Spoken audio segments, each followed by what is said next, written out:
Is my screen visible to everyone?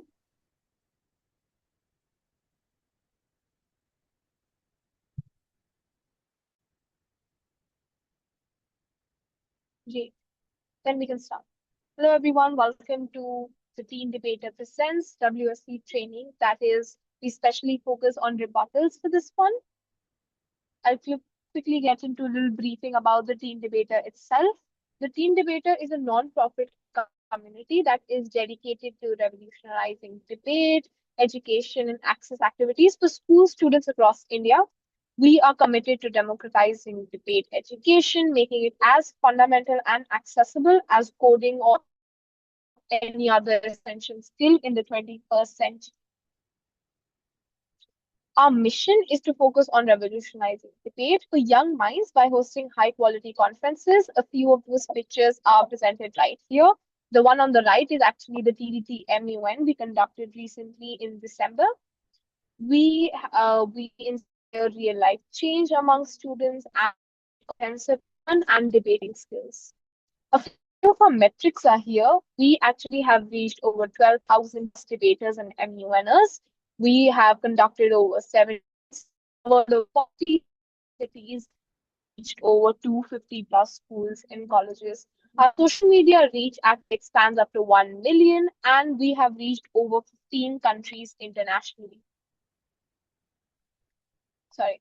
Yeah, a few of the newspapers that TDT actually has been featured in is the Tribune, the ANI News, England News Portal, Lokmanak, The Print, etc. Great.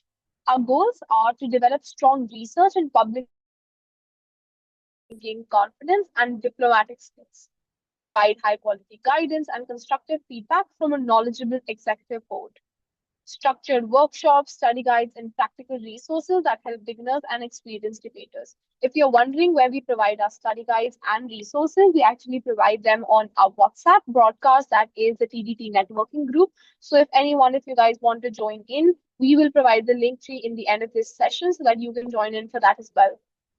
Now, we inspire collaboration, idea exchange, and lasting professional relationship with the mentors.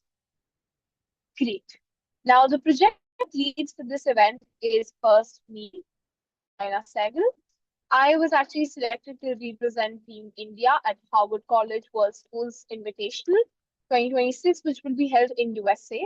I was winner of the Awaz ASDC Tournament Autumn 5, and I'm actually a press covered, radio featured, and published author of the book The Shadow in the Chassis. Our second project lead is Dia. She's not here with us in the meeting right now, but she actually helped us a lot in the backend work, especially the PPT that you're seeing right now. She has participated in a lot of MUN conferences. She has won Best Delegate at one of her conferences and has the Rebuttal Cup and the DSO as part of a school football team. Now, we will start with what actually WSDC is. Here's the part where you actually understand what WSDC is, what debating is, and what rebuttals specifically are. So if any point of time you do not understand, you're free to raise your hands or put your question in the chat box. I'll be happy to address that as well. All right, I would now move on. What is WSDC? WSDC is basically an international school level debating format. It was originated approximately 30 years ago in Australia. It is used globally right now at middle school and high school levels, and it focuses on logic, clash, and persuasion. So statistics and memorization is not really a very incorporated part in WSDC. It majorly focuses on logic, clash, and persuasion. Now we will move on to actual crux of the event. In the event, we'll be focusing on two things: what are arguments and what are rebuttals. You essentially will be asked to make arguments and then form rebuttals and defend them. I will now explain what are arguments. An argument is a structured claim supported by reason and evidence. So an argument is basically why you claim that your side is true. A motion is the thing you're supposed to claim. So what a motion essentially is, a motion is a given heading that you're given, the topic that you'll debate upon, that is the motion. And the side you'll be given on is either proposition or opposition. And what happens is on proposition, you're supporting whatever the motion says. And on opposition, you're opposing whatever the motion said. So while giving your speech in either proposition or opposition, you're supposed to present arguments as to why your side is true. That is why the definition of an argument is structured. That is why you're claiming your side is true. And this claim is always supported by reasons and evidence. Now, what is an argument flow? An argument flow essentially means how you work upon an argument and how you frame arguments in a debate. The most common way to frame an argument is the CWI model. The C stands for claim, the W stands for warrant, and the I stands for impact. What claim means is the heading of your argument. So for this event, we'll actually give you the claim of your argument. You only supposed to make the warrant and the impact. What the claim is basically the heading of the argument itself. So supposedly the motion is about why climate change is necessary and why immediate action is required. Your claim is going to be the effects that of climate change are actually happening right now. This is why it's very immediate. In your warrant, you're going to explain why climate change is happening right now and why do we need to take action right now. Your impact is going to be what if we don't take action right now, or what if we do take action right now, and why is it very important to take action right now. So impact can be presented in two ways. You can either present impact by providing evidence in the sense of statistics or an example, or you can provide impact as to what will happen after this claim is implemented. I'll explain this in the next slide as well. So whenever you're framing arguments, essentially, you need to start with the question why. Supposedly, in the claim we'll give you, I'll take out an actual claim that we made for this. So give me a sec.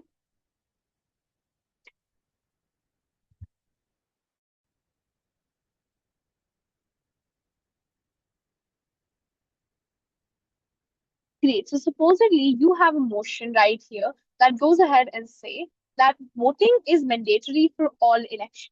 So claim on the proposition side, that is on the side that favors voting should be supported for all electioners, would be that mandatory voting actually strengthens democracy by ensuring that government represents the will of the entire population and not just the motivated.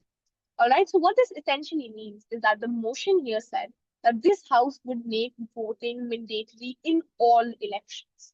So proposition said that okay, voting should be made, compulsory in all elections because it shows that the entire democracy is being preserved because every single person here is voting, and it's not just the excited part of the population or the extreme factors of the population that are voting.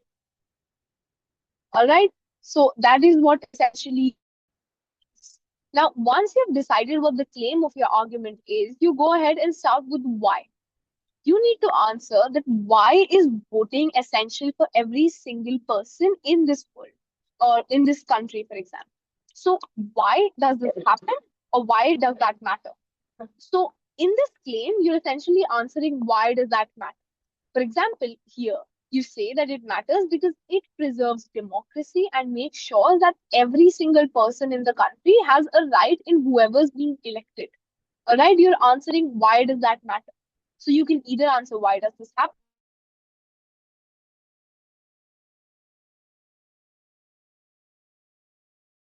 any one of your questions, and that will essentially form a core part of your reasoning.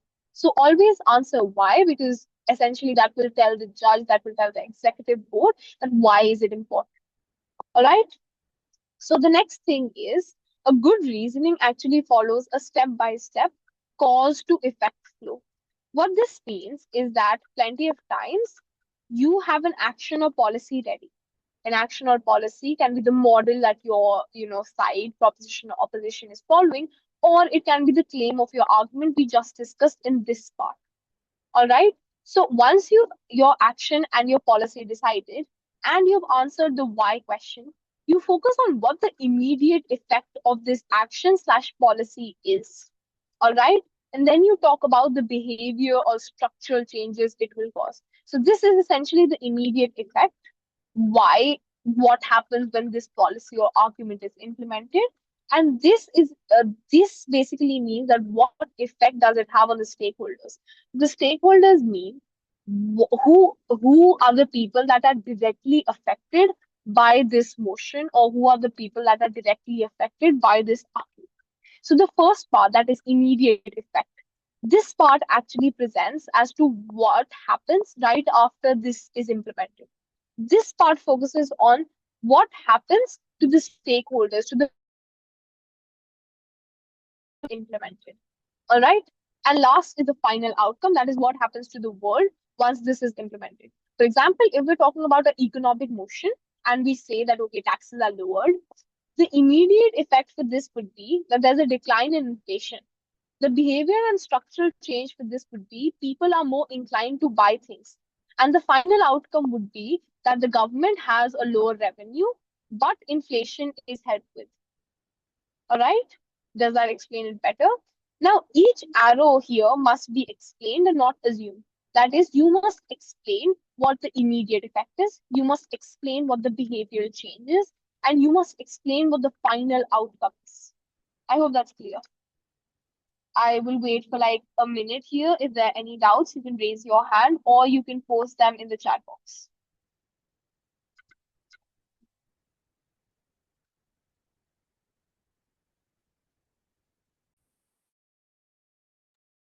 Darshita, Pravita, and Vidya, if you do guys have any doubt, please raise your hand or give it, type it in the chat.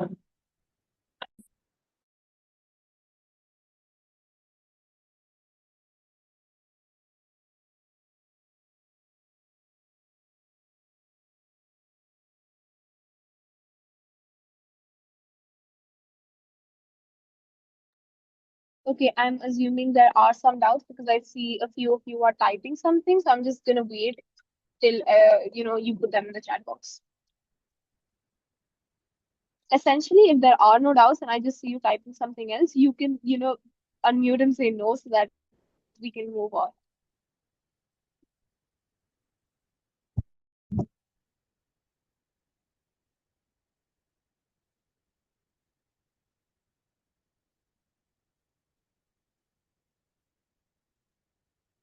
Okay, Darshita, I see that you have a doubt, but I'm not really clear what the doubt is about. So you said that could make an argument on CWI. So do you want me to make an argument and show you how does that work?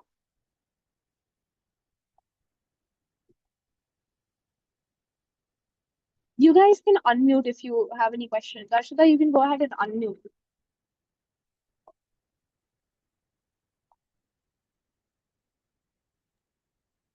Can you give me an example? Okay, an example of an argument. Great. So the motion that we took right now, all right, of voting should be made mandatory in all elections. The argument heading, that is the claim for this argument, would be that if everyone votes, it strengthens democracy. All right.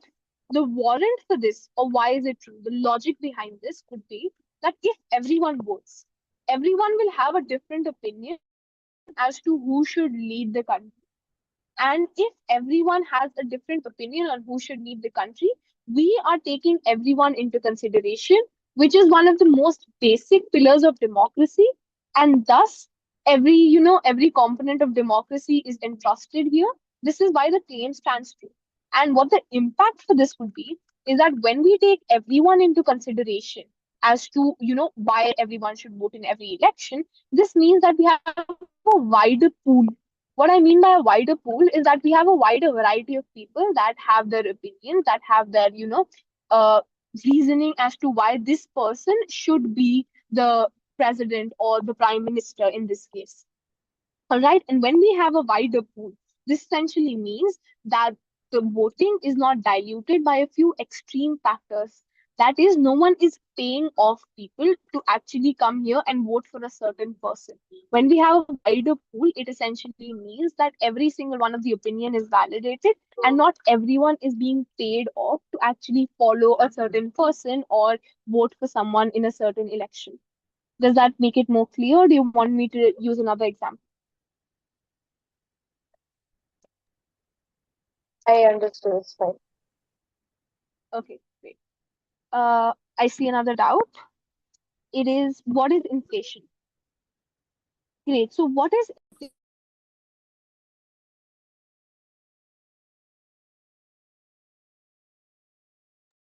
basically means I'm sorry, there was some background noise here. Yes, inflation basically means that what is the currency rate of the country right now. I'll try and explain this in a very easy manner, but it is essentially a very complex topic. So inflation is basically the increase in prices for goods and services in a very basic language. That is, if the inflation of the country is on rise, whatever you're buying in the market will be really expensive. For example, if the chips price right now is 20 rupees per packet, years later, that is 10 years back or maybe 20 years back, it was sometimes 5 rupees, sometimes 10 rupees. So why did the cost of why did the cost of one packet increase over time is because of inflation. Now, how does inflation actually work? It works on majorly three things: demand and pull, cost and push, and built in. That is, demand and pull occurs when consumers demand more and the supply is less. All right. So, for example, if suddenly everyone right now wants to buy chips, we might not have enough chips in the market. That means the cost of chips per packet will increase. That is, there will be an inflation there. Inflation basically means price. And when there's a cost and push basically means that when production costs rise, such as in making a chips packet is made of plastic. So, for example, the price of plastic rises, the cost in making that chip packet will actually rise. Thus, the end product, that is the end in which you get the chips for 20 rupees, might not be 20 rupees, it may be 25 rupees. That is how inflation works. It basically means the rise in the goods and prices that we buy every day. So when that happens, it actually happens due to a lot many reasons, which is a very complex topic in the end. So this is the basic that I was trying to get you. If you still have any doubts regarding that, tell me, I'll explain it better. Also, it works both ways. If the cost decreases, that means inflation will decrease. If the cost increases, that means that inflation will increase. Any doubts? I just wanted to know, so if the cost decreases, won't people keep the price same so that they earn more?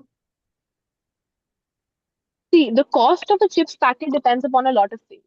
If the cost of plastic itself decreases, that means the chips packet will decrease. But if the cost of plastic itself is high, the manufacturer of the chip would also want to get, some profit. So they'll automatically increase the manufacturing cost of the chip will increase. So the selling price of the chips packet would increase.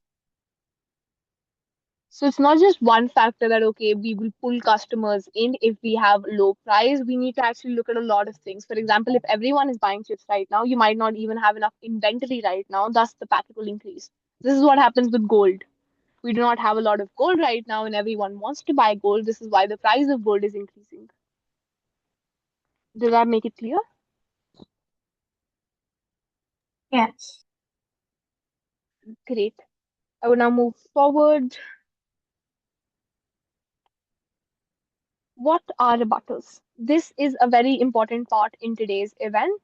So, a rebuttal is a direct response that challenges the opposing team's argument. For example, if the opposing team here made a claim that voting should not be mandatory because it just violates a core principle of democracy itself, that is, you're not providing the very people an option to vote, you're forcing them to vote, which is a violation of democracy. You need to answer that, and your answer to that would be a direct response to whatever the other side said here. All right. So, for example, if this is your side right here, and this is the other person's side, and they made a claim, your argument should be the direct response to the other person's argument. You need to directly challenge them. All right. And why is it very important? Is it because it explains why their argument is wrong or it's weak or it's irrelevant? For example, in this case, when you're talking about, for example, if in this case you're talking about how, your rebuttal here would be to this argument, that is, it weakens democracy itself. You need to come here and say a rebuttal to that would be, it does not weaken democracy, it strengthens democracy because of this reason. So the reason here would be the actual rebuttal. For example, if I was to make a reason, now this might not be very strong because it's just on the top of my head, but a reasoning here would be that even if we are forcing people to make a decision, it does not violate democracy, because one of the basic fundamentals of democracy is that everyone votes. It was, in the definition of democracy, that it is for the people, it is by the people. So the by the people is very important, and that's why everyone should vote. And it is not a violation of democracy itself. I hope that is clear. If anyone has any doubts, please put them in the chat box or raise hands. I will take all the doubts after I complete why are rebuttals important. All right. So rebuttals are used because, to expose flaws in the opposing argument, or to reduce the impact of their case, or to defend your own position and create a clash in the debate. All right.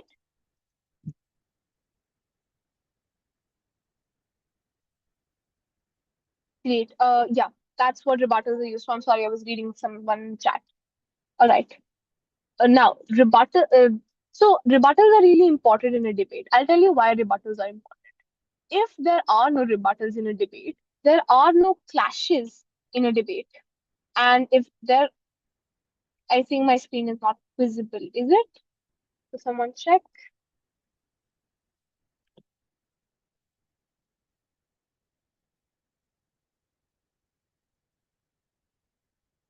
Guys, is my screen visible to you all?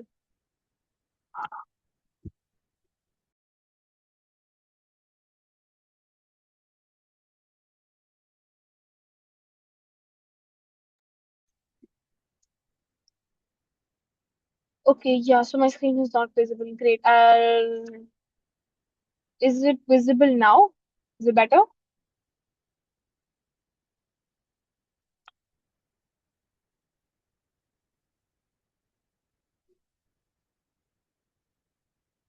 Great.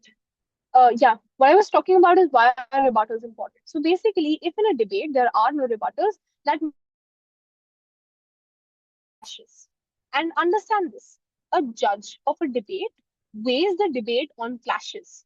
That is, there needs to be a direct clash between what your opponent is saying and what you are saying. So the judge will see what your opponent is saying, what you are saying, and then decide, okay, this clash is won by this person, and the second clash is won by this person, and this is why they win the debate.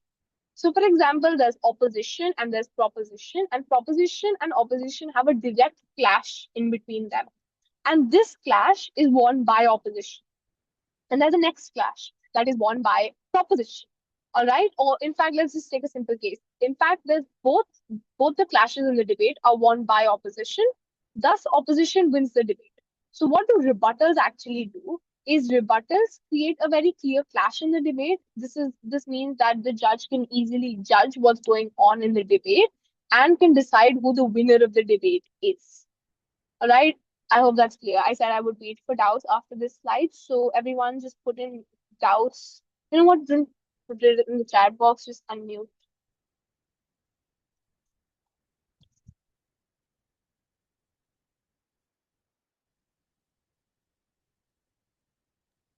What is Okay. Are there no doubts?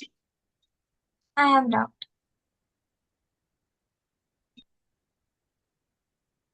Yeah, sure. Go ahead. I'm sorry.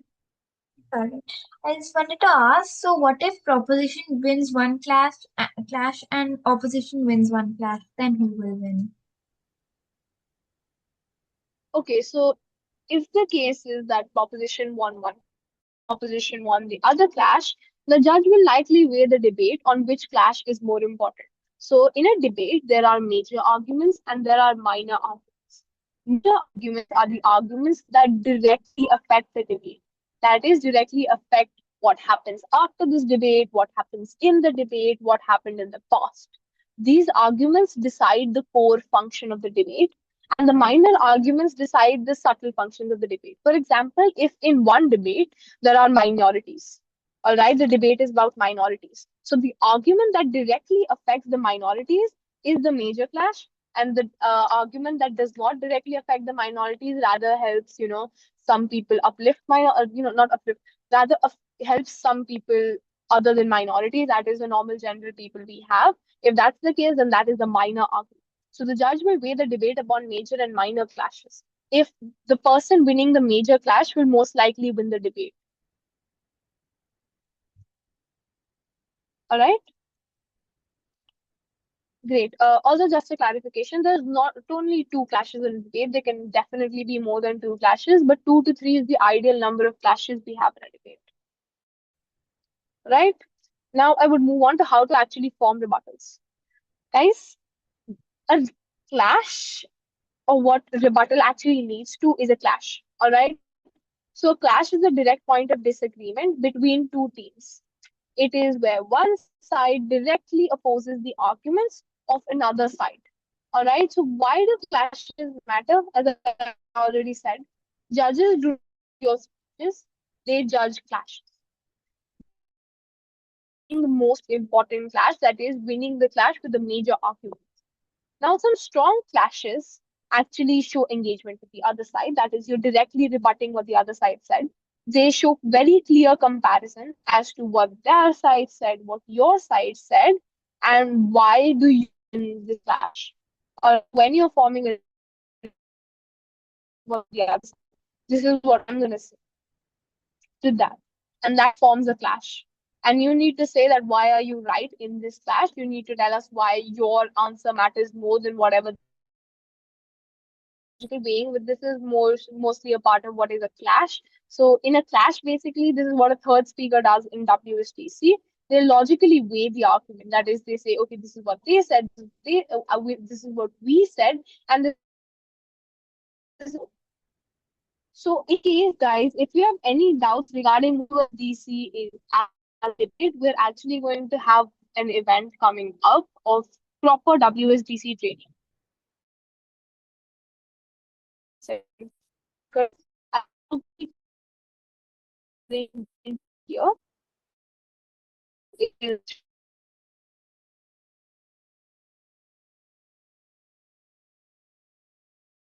you're excited another.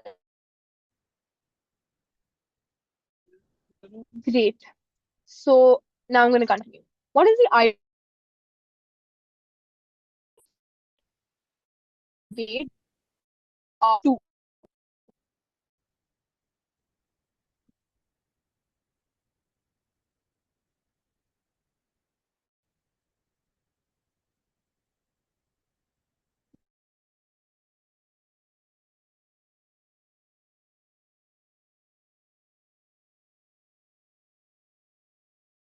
And this is majorly a very WCC focused thing. It means that minor points are irrelevant. That is minor arguments. If you're losing an argument, which is very minor, it is irrelevant at the whip stage. Am I not audible? 5 seconds ago, you were not audible, so we missed what you said. Oh, okay. Could you tell me where I cut off so that I could, repeat that part?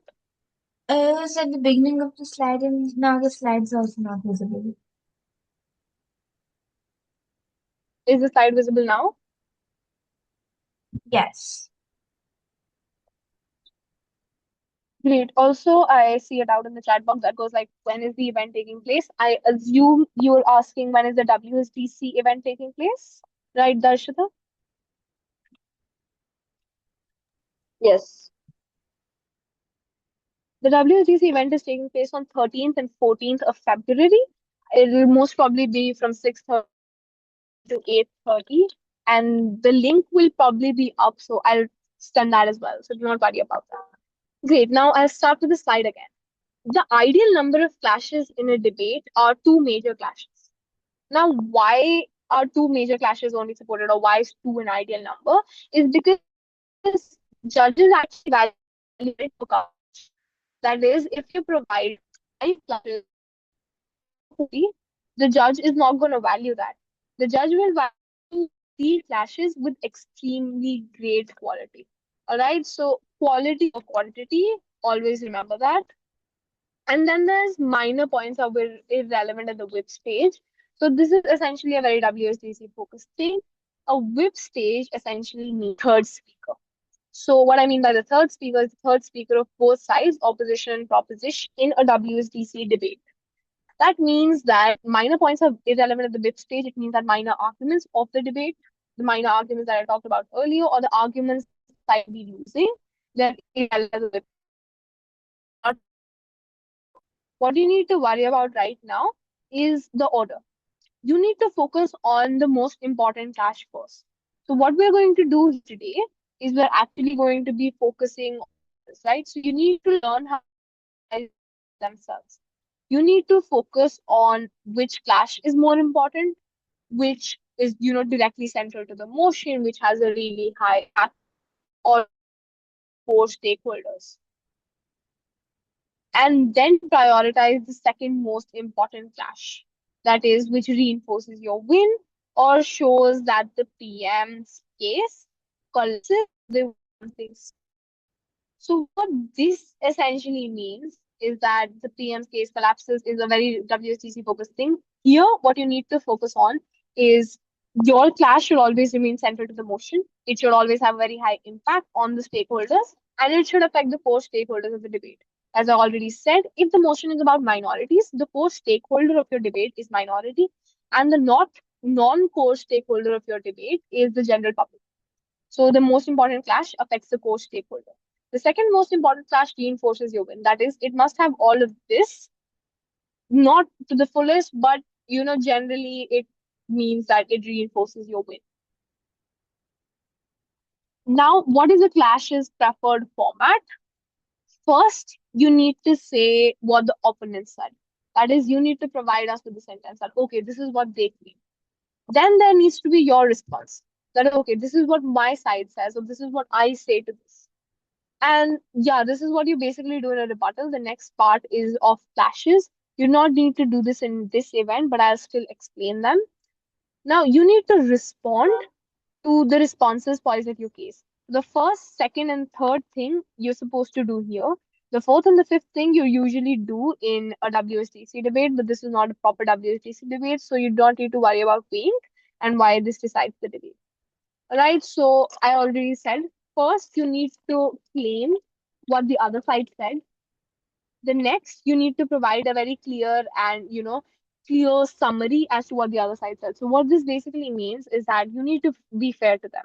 If they come here and claim that, okay, this is why voting should not be mandatory for all, you need to provide that very reason as to why the voting should not be mandatory for all, and you cannot change their claim as per your wish. This is what this basically means. What your response here should be that, okay, this is why voting should not be mandatory, and this is why whatever you said does not stand or is false or does not matter. That is what your response is. And then this is basically the repetition of the first and second one. Then we come to weighing. Weighing is basically that why side wins is usually on three metrics. That is, you have bigger impact, your is more likely to occur, or yours is more immediate. That is, more immediate means that it will have direct impact, and a very direct impact. That is, it occurs very quickly, it occurs more likely, it is more likely to be passed by the government. That is what this means. And you weigh it on these three parameters, on these three scales. Now, why does this decide the debate? This decides the debate because if you win the clash, you win the round. This is how clashing works. You only need to focus on the first three, not the fourth and fifth point, because that is of a WSDC debate. Now, POIs. POIs are a very important part of this very format, so I want you all to pay attention here. What are POIs? POIs are short interruptions by the opposing team. That is, you interrupt the opponent that is speaking and you ask the question. Why is this used? It is used to test logic, it shows engagement and confidence, and it challenges their argument. This is why it is used. Basically, you ask a question about to the opponent about whatever they're speaking or whatever their side stands for. Now, how do you ask POIs? You accept and answer POIs, all right? You accept very strategically and not randomly. So if in an 8-minute speech, you ideally accept 2 POIs, but since your speaker time is low, you should not in this format. You have a separate POI round, so you need to accept all the POIs posed at you. But in an 8-minute WSDC debate, you are essentially need to answer 2 to 3 POIs depending upon your speaker role. All right.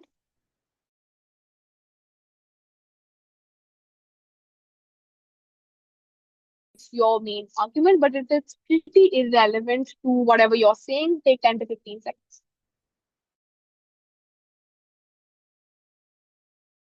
Your speech and someone interjects and says POI, whatever you are saying, if you accept it, it should not lose structure. So if you're in an argument, your argument should not lose structure when you're answering. And if the POI is interrupting a very key argument, that is you're explaining something very important and you feel like it's going to disrupt the flow if I answer this question right now, decline the POI.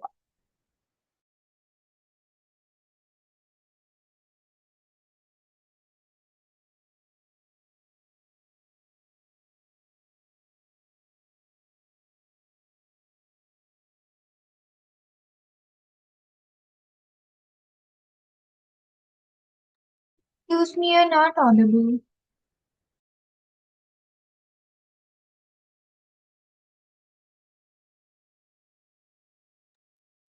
Joanna, you're not audible. Your POI as a question. Lastly, only offer POI every 20 to 30 seconds. Do not heckle.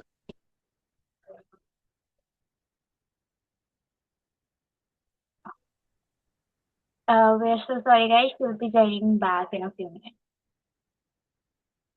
Till then, if you have any doubts, you can type them in the chat. Okay, she's here.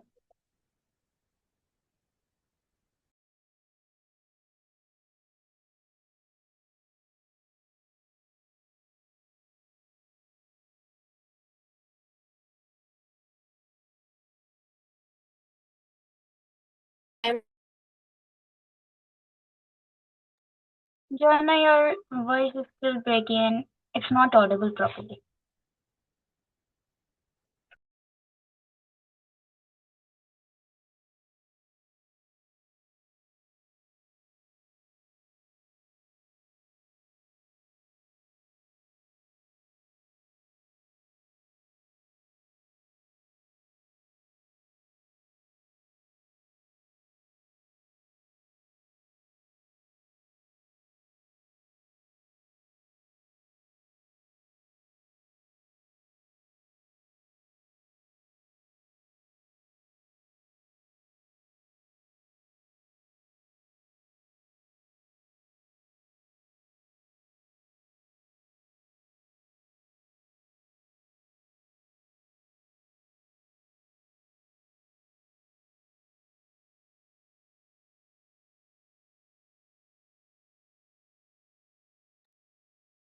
Vaishnavi,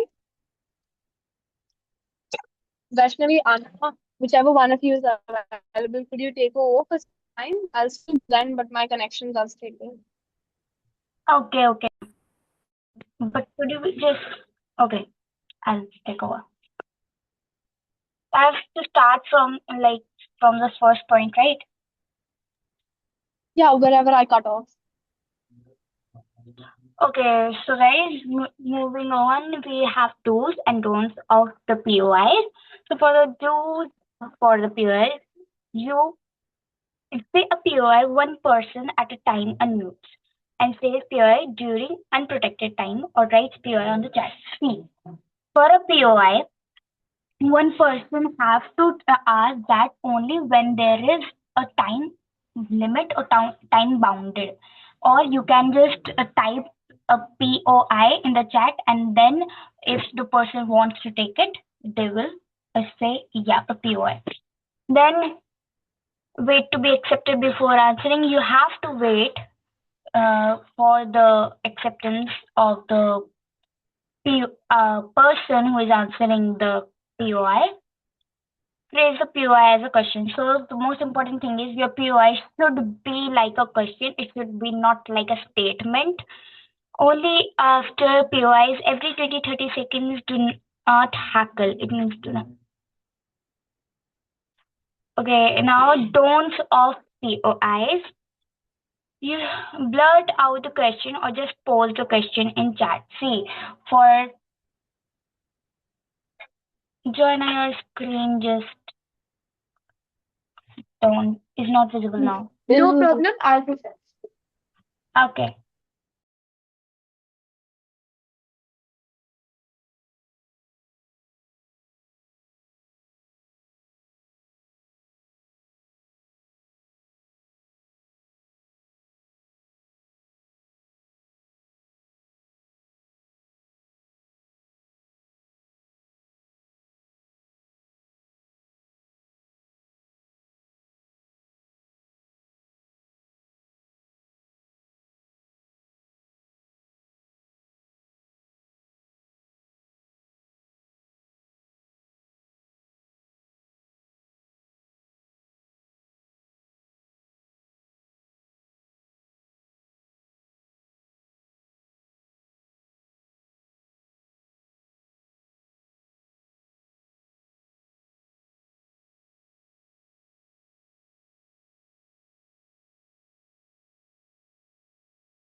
Is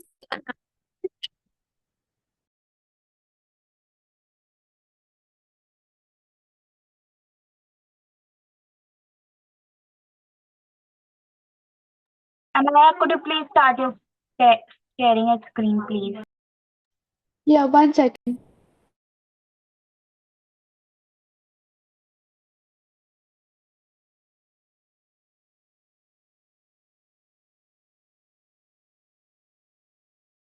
Vaishnavi, I presented my screen. You could continue till then. Yeah. Okay, so guys, we were moving on to don'ts of POIs. You should not blurt out your question, like speak out your question or post it in the chat. You should first ask whether the person wants to take the POI or not. Then irritate the speaker by unmuting yourself or distracting them on video frequently. You should not distract the speaker while they are giving their speech. You should wait for the speaker to complete their speech, then ask for the POI. Ask follow-up questions unless another POI is accepted. See, you should not ask any other follow-up question if the POI is not accepted. Extend the question for more than 20 seconds. You cannot extend the POI question for 20 seconds. Jana, you can move on.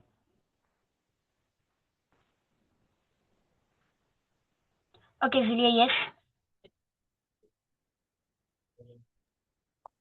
I'm What's so the sorry doubt? to interrupt, but someone has a doubt. Yeah. Yeah. So can we hear the question? Like, No, you cannot do that. Basically, what happens is someone raises their hand and goes ahead and says POI. Then you have an option. You can either say accepted or rejected. But after they ask you the question, you have to respond. There's no option to accept it or reject it. But in case if you don't have the answer to the POI, once you've accepted it, you can give a weak answer. It is not really, appreciated when you give a weak answer, but you still do have to respond. And you can hope that your teammate takes over in their speech the answer, or you can tell your teammate to, answer it better in their speech. But essentially, to take the POI, you should always take POIs if you feel you're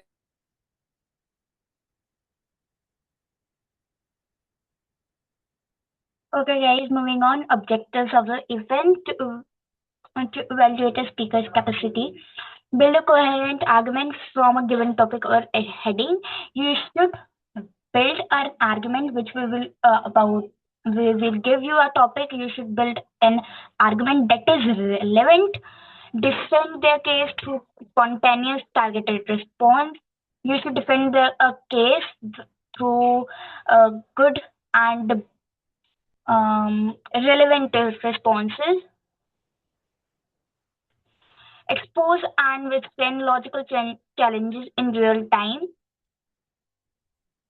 You should expose, like you should say out any challenges if there are in the real time. Next, Jana.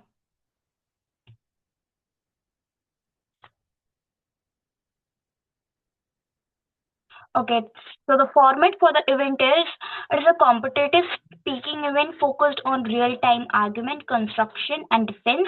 So this competition focuses on rebuttal and arguments only, not the whole speech. Unlike traditional debating speakers do not prepare full cases in advance. So, like normally what debates happen, the speakers prepare a full case beforehand, but here you won't do that. Participants receive a topic or argument heading at the start of each round. We will each round we will give you a topic or an argument. You will build a case upon that only. The emphasis is on logical consistency, quick thinking under pressure, effective defense through questioning.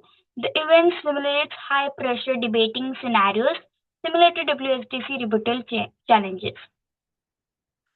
Do you guys have any doubt here?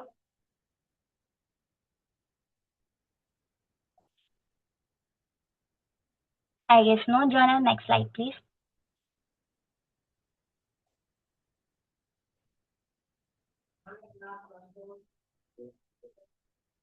Joanna?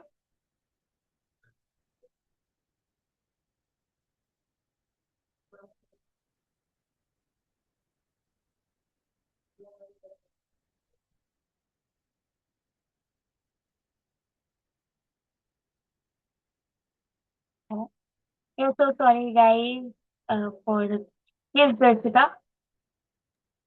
So in a WSDC, if I want to give a rebuttal, so I should first take that claim, like the first speaker of team proposition has claimed this, and it is wrong because of this reason. Am I supposed to say it that way, or is there's another format? Yeah, yeah, you're right. You are supposed to say that way. Thank you.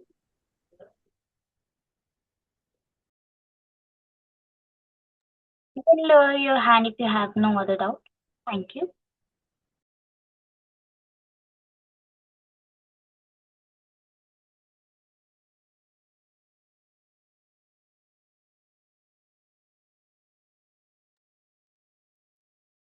Um, Anaya, we have done the do's and don'ts. Yeah, this also. Yeah, next are rules and regulations for the event. Speakers must. We haven't done the rules and regulations, Anaya. This slide received that value before it.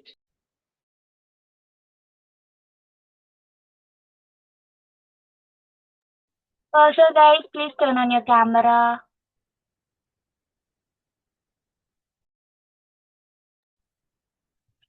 We have done the format, Anaya.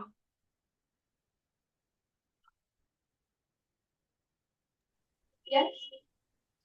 We have done the format. Please turn next slide. So Yeah, rules and regulations.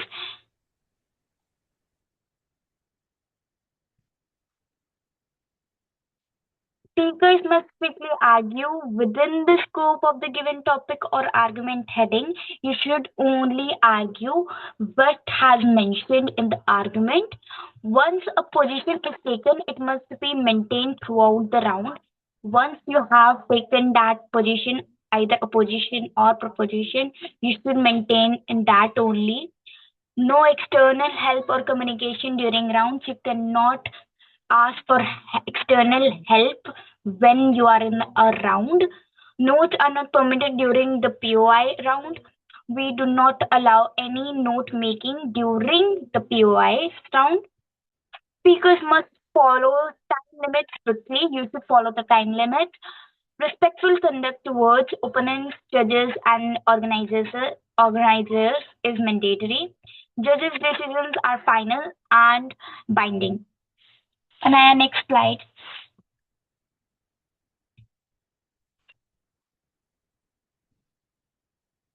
Okay, so the format rounds are conducted in 1v1 or EVA formats.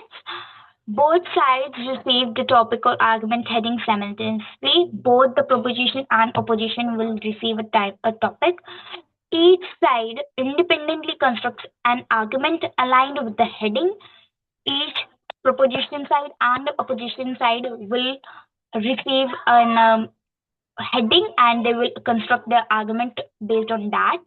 The objective is to defend the argument consistently while responding to direct challenges. Performance is evaluated based on reasoning, defense, and composure, not memorization. So we will not see whether you have memorized it or not. We will only see how you have reasoned it, how you are defending it, and how is the composure. Next, Anaya. Okay, so the round structure. Preparation time is 10 minutes. Participants analyze the heading and build a clear argument. Construction speech, 2 minutes per. It's two, right? Oh, it's 3 minutes per slide. Presentation of the main argument, focus on clarity, logic, and impact. POI round, 3 minutes per slide. Opponents ask doubt, question. Speakers respond immediately without notes. So there will be direct question and no note making. Closing defense 1.5 minutes per side. Final opportunity to defend argument. Speakers explain why the responses outweigh the question or position. So guys, you can take a screenshot of this round structure so that you don't forget anything.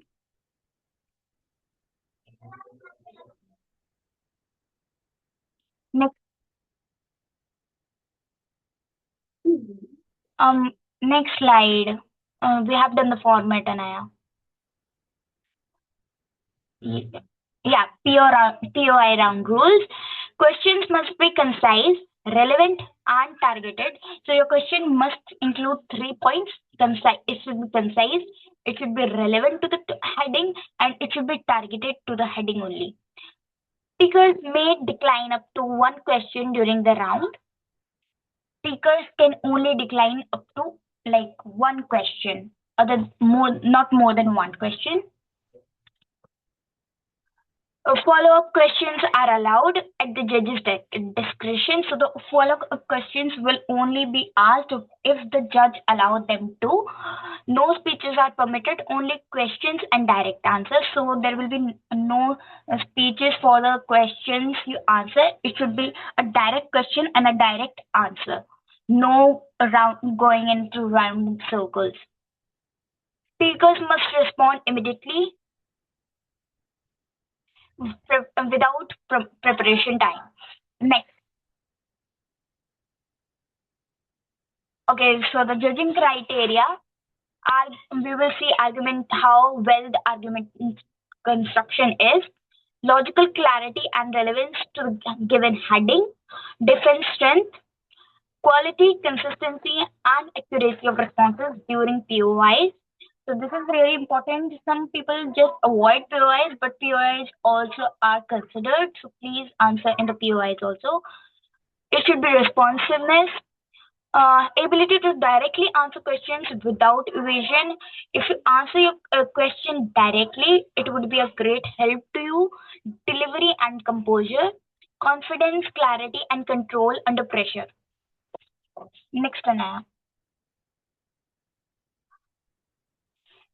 Okay, so the skills you will develop in this event are rapid case construction from limited prompts, real-time logical defense, strategic questioning, and cross-examination, clear and confident impromptu speaking, composure and adaptability under pressure. Any doubts? No. Next slide, Anaya.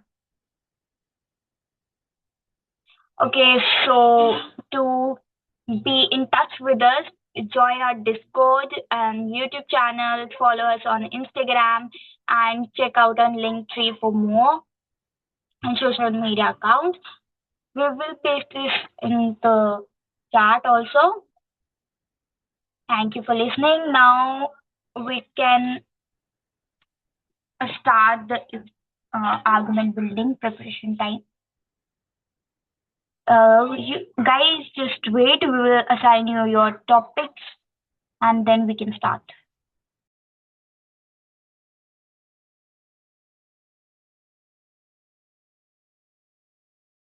Yes, Gita.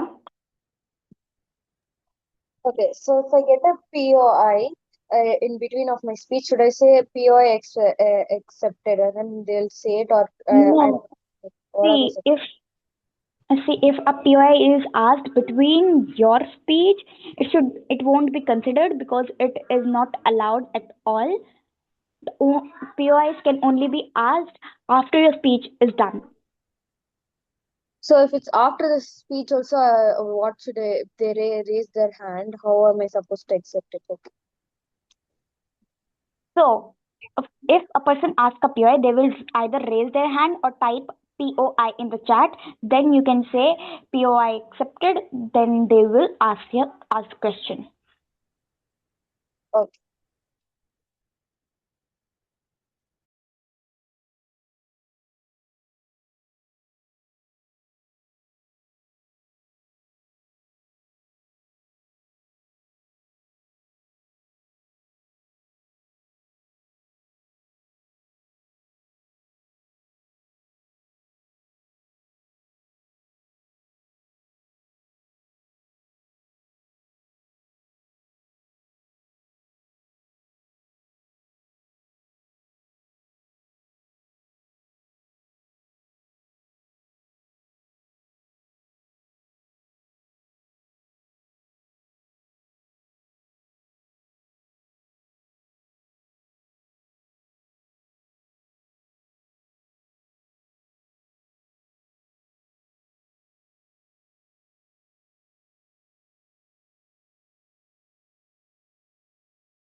We're so sorry to keep you waiting.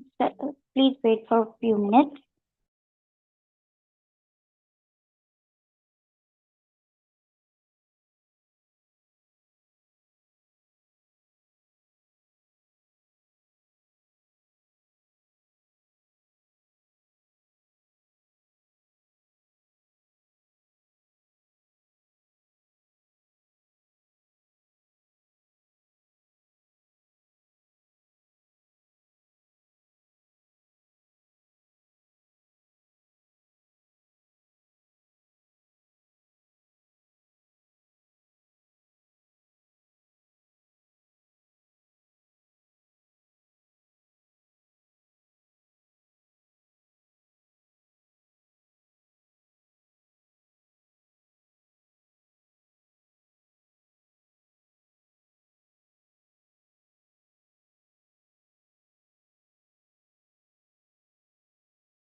Guys, we're giving the topics in the chat.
Hey guys, really sorry for the bad connection. What are we doing right now, Vaishnavi?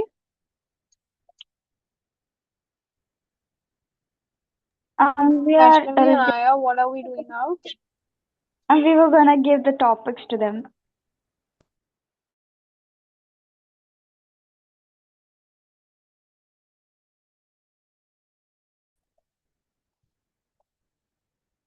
Okay, so what we're gonna do right now is since there are only three members that joined in, we are going to do a 1v1 debate, and whoever wins that debate will do it with this person. Does that work? So, guys, there's not really a winning in this tournament since there's a winning event. So, if you're asking me about the certificates on chat, the certificates for this will not be provided. All right. So, I hope that doubt is clear. Now, we will now divide. How about Darshita and Zelia? Does that work? Does that team work? It's a 1v1, so one side will be opposition, one side will be proposition. Guys, can Sure. you hear me? Yeah. Okay, yeah, works. So Darshita will be proposition. Prop or op? The other side will be opposition. All right. You, sorry. I didn't hear you clearly. I said you will be proposition and the other side will be opposition. Okay. Great. I will now let you know the motion for today. The third person in the meeting, Pravedika. Is that how you pronounce your name? I'm so sorry if I did it wrong. You're doing it correct. Oh, I did that. Great. You will debate with them after their round is completed. So I hope the format is clear to everyone, right? The format is clear. If there are any doubts, So is this go speech ahead. 8 minutes? No, it's not 8 minutes. We're going to give you a 10-minute preparation time. And then you're supposed to deliver a constructive speech for 3 minutes. That is the speech where you present your arguments. And then there's going to be a POI round for 3 minutes. That is, each of you is going to ask the other side a POI for 3 minutes.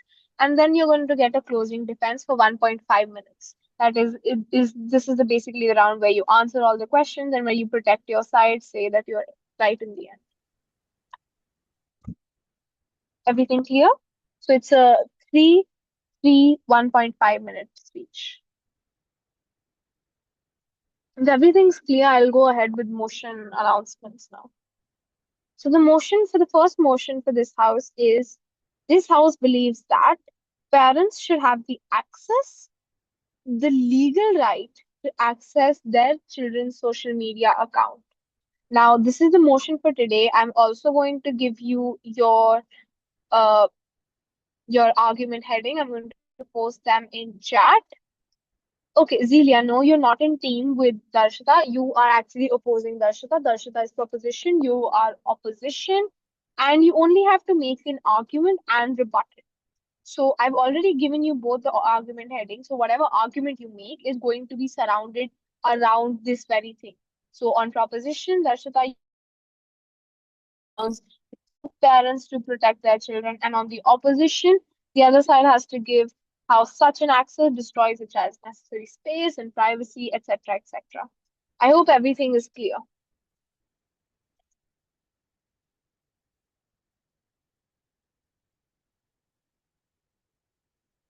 Great. I have a If doubt. everything is clear, your 10 minutes. I'm sorry. I have a doubt. Yeah, sure. Go ahead. So you have given me a heading. Now with that, I'm supposed to make an argument. Yeah, we gave you the argument claim. You're supposed to make a warrant out of it. And you're supposed to Okay. protect that warrant in the rebuttal round. So I only do one argument. We use only, focusing rebuttal. We wanted to focus on reasoning. All Your right? voice is breaking. Guys, everything. I'm sorry. At what point did I cut off? You're saying something like this is important and something like that. Yeah, I was talking about how we're only focusing on reasoning and rebuttal. That is why we're going to give you the argument, so you do not have to think much about what argument you're going to do. Sure. Okay. Yeah, if everything is clear now, I'll start your timer for 10 minutes.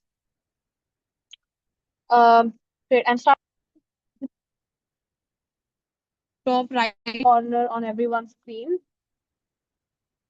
If not, anyway, right corner screen, but if it does not, you guys will start a debate at 8. Please switch on your camera so that we know you're not going to use AI or anything.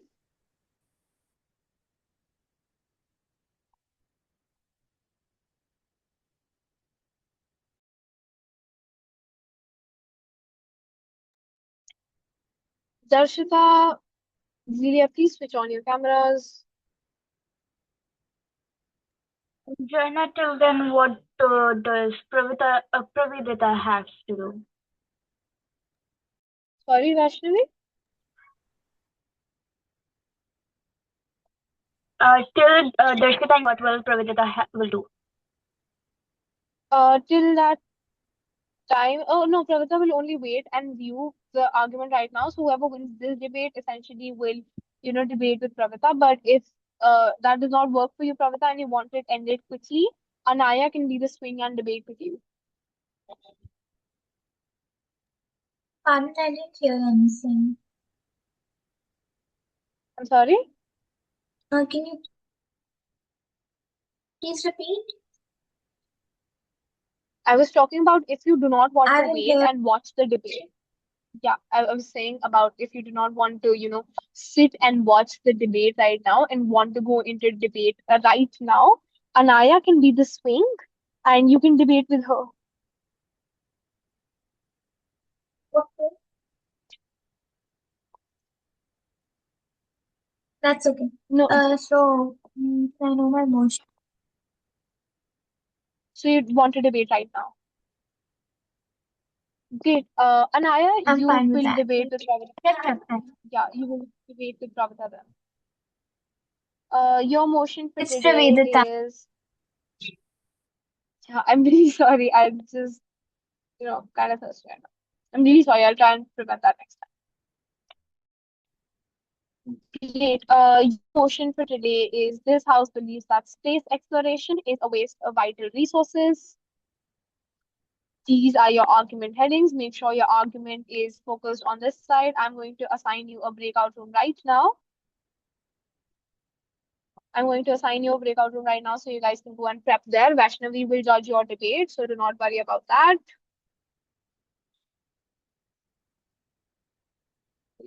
Vaishnavi, could you make me the host?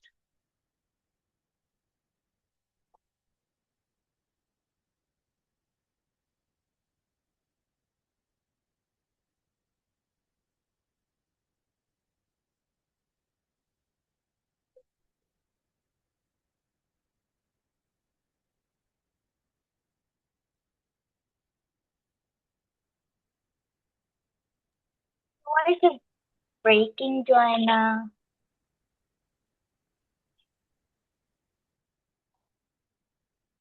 Give me a sec. Sorry. I I thought you were the host. My other name wanted to be the host.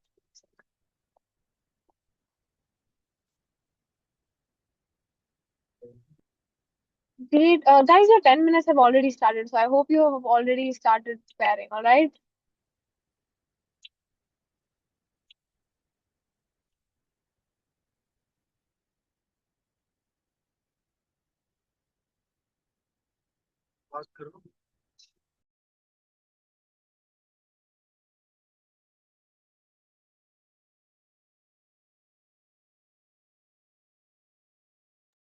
Okay, if you're having the request, no one join the breakout room right now except Pravedita and Anaya and Vash.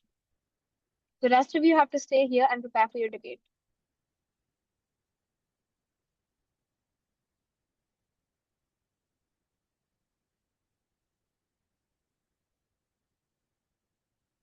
Great. You have 7 minutes left. Go ahead, guys.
Zelia, I just saw your text. It was something about you, how you cannot speak and you're out right now and you'll only present the arguments on chat. That will be really inconvenient. Could you unmute, even if it's with background noise, it's completely fine.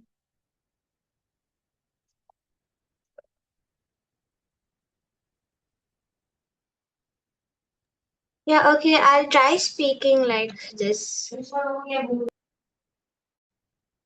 Yeah, that works. Great. And also the other doubt that you have, can I take it in a way I in your opposition, right? So you're talking about how, privacy is needed, etc., etc.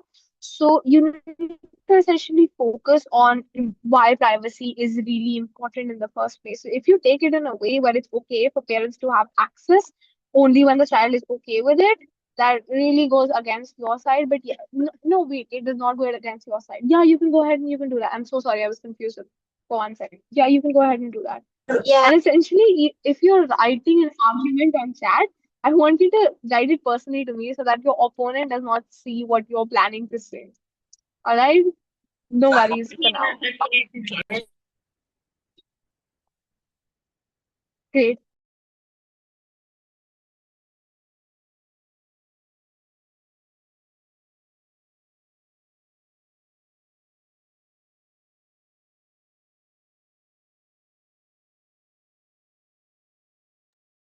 I have a doubt.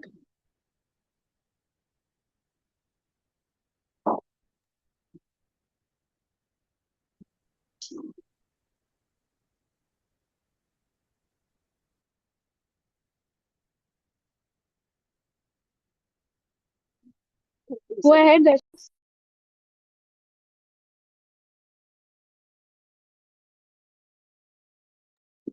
So my doubt is that the warrant will go for like 3 minutes, then the other 3 minutes would be for rebuttals, and then the 1.5 minutes would be for like defense closing arguments,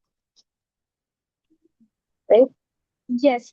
What that essentially means is that in the first 3 minutes, you're going to provide your arguments. The next 3 minutes, you're going to ask each other questions and you're going to defend your arguments. And the last 1.5 minutes, you're going to actually come here and say, this is why I will. And you're going to give me reasons for that.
wait, how does the flow go if it's a 1v1? Again, who goes first? The proposition will go first, then the opposition, and then in the POI round, both of you can go together. Or what we can do is 1.5 minutes, you ask the other side question, and the other side asks you questions in the next 1.5 minutes, and then in the closing defense, opposition goes first and then proposition. Okay.